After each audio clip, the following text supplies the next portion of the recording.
7 and 9. So we'll sneak back over here. We're going to cut an inside miter.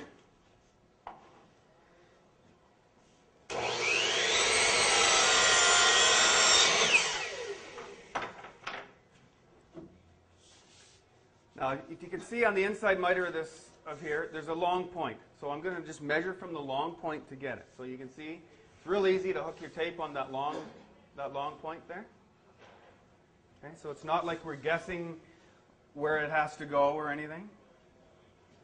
You're going to hook your tape right on the long point of this miter, and away you go. Okay. So again, we've put it back on the saw upside down, so we'll just hook onto it. And I think I said 67 and 9/16. Or 61 and 7/16. I'm not even going to look because I think I'm right. Then you're going to mark it, find where I can see. You're going to miter the other direction.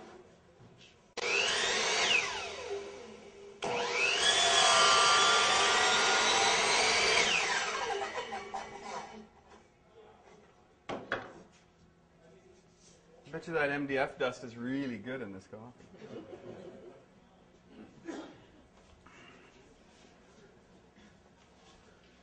Now this should just fit in there. Perfect.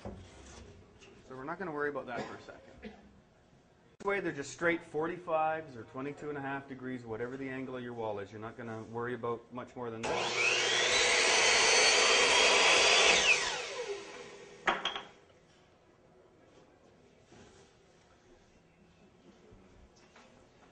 An outside corner is always easiest to go about it this way. Rather than trying to measure and figure it out, once we've got this one up, you set this in the corner, you make sure your miter's decent, you take your tape, your pencil, and you mark your outside corner. That way you don't have to measure and be an eighth short, because a 1/16 of an inch, if you're short, and it's no good. The other thing that happens is once we start to nail this up, the best thing to do is just nail it in the middle.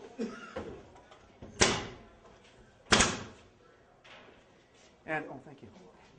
So is there 2x4s above that, though? You don't need to go into a 2x4. Okay. No, you go straight in. You go straight into the drywall, and you got to think about this. You got a crown mold sitting on an angle like this. You got a nail going in straight that way and a nail going in that way. The only way for that to fall off, to come off, is when you pull it. Those nails have to literally bend like this and come out. Oh, okay. They ain't going anywhere. That was one thing. How long a nail, too? You know? Yeah. Now we got 2. Yeah, that's all you need. You're going to hit the odd stud maybe. This one you may end up with your top plate because your top plate usually hangs over. After you're completely done, you're going to put a bead of caulking on the top, bead of caulking on the bottom, which is DAP. And once the DAP dries, it's stuck. It's there. Okay? The middle and leave the ends is I can make this fit or not fit by bending this down or bending it. Like I can see how that doesn't fit at all right now. That corner. If I push it up where it's supposed to be and push this in, I can make it fit perfect. So if you nail it in the middle, maybe come to here and nail it. If you got a big long wall, just leave the ends flopping. When you put your next piece in, then you're going to make that miter correct by moving this up or down, just playing around with it a little bit.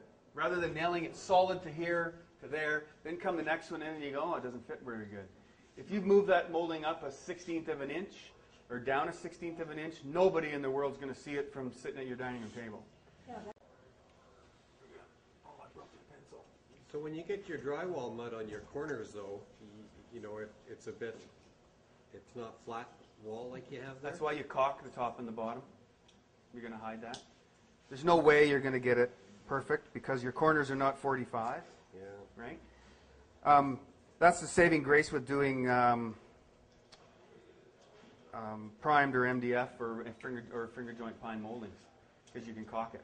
Right? You do an oak, it either fits or it don't. You can't put filler in it. You can't do anything. You can't caulk the bottom of it because when you're doing oak, you really have to spend a lot more time, and that's sometimes you end up shaving a little bit off the back of the crown mold and everything. There's a lot more work to it.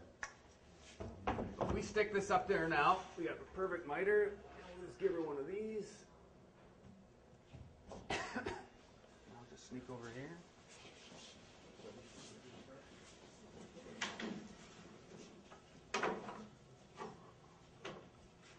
Again, a 45. I'm going to hold it just flush to the top of this. It's really simple now.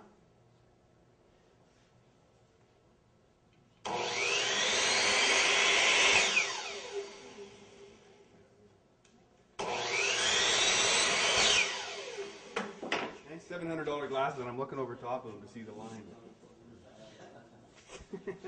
That's perfect. Okay, so we'll push this up where we want her to be. Nice joint there.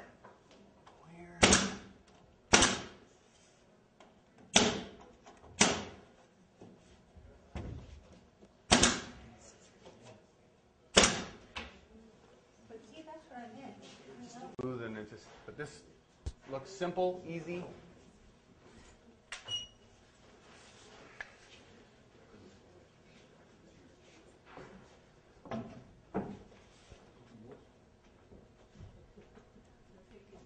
Again, I've manipulated that corner a little bit. I just sort of pushed it where we needed it to be.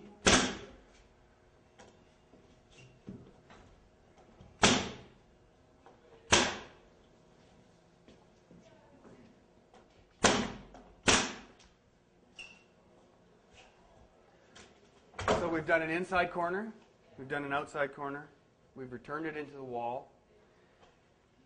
And they all fit. It's pretty simple here. It's you know, you're not up on a ladder and stuff, but so crown molding, there really is not a lot more to it than that. You're going to just turn it upside down and set it onto your bench.